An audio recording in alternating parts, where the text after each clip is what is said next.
Más de 460.000 personas sin atención en los hospitales o consultas externas, alrededor de 206.000 niños sin vacunas, más de 1.000 camas que se quitaron a otras áreas de atención para hacer frente a la pandemia y más de 2.000 muertes en el primer año de pandemia a causa de otros padecimientos. En el combate a la crisis sanitaria por COVID-19, el gobierno descuidó otras áreas de salud y estas fueron las consecuencias. La doctora Nancy Sandoval comentó lo siguiente respecto a la atención de pacientes en el Hospital Roosevelt. Le hablo de uno de los dos hospitales de referencia del país y le cuento que yo no tenía contemplado por el plan de atención de COVID en mi hospital, atención de paciente COVID.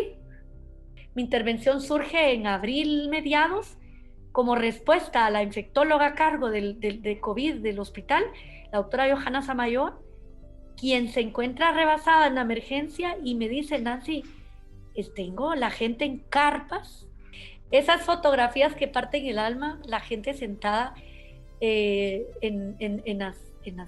que no había ni sillas para sentarlos. ¿Cómo esa planificación que habíamos tenido que tener como país no sucedió? Parque de la industria, y lo mismo, similar con el parque con el centro comercial de Zacapa, lo mismísimo. Y lo mismo pasó con Villanueva, no habían especialistas, no habían suficientes camas, y entonces hospitales como Roosevelt y San Juan tenemos que habilitar encamamientos, y habilitamos encamamientos, 3 encamamientos, y a eso fue mi participación en primera línea.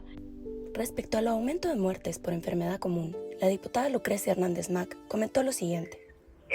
Pero sí, muy seguramente hubo otras muertes que podrían haberse prevenido si hubieran sido atendidas, ¿verdad? Estamos hablando aquí de hipertensión arterial, de diabetes. Estaba hablando, por ejemplo, con una oncóloga del San Juan de Dios y nos decía que sí, efectivamente ha habido un aumento de pacientes que están buscando atención por cáncer y que por un lado cree que sí hay un aumento de casos, ¿verdad? O sea, epidemiológicamente hay un aumento de casos de cáncer, pero también muchos son aquellos que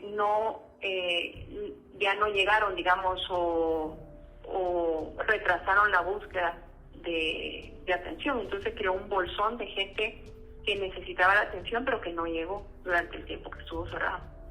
Esta es la sombra del COVID, la que niegan los ministros y la que ignora el Ministerio de Salud. En la Constitución Política de la República se establece lo siguiente: el goce de la salud es derecho fundamental del ser humano, sin discriminación alguna. En la misma parte se encuentra el artículo 94, que establece que el Estado tiene la obligación de velar por la salud y la asistencia social de todos los habitantes. Según el artículo 95, la salud es un bien público por el que todas las instituciones deben velar. ¿Y usted cree que la pandemia es justificación para la desatención de otras áreas de salud?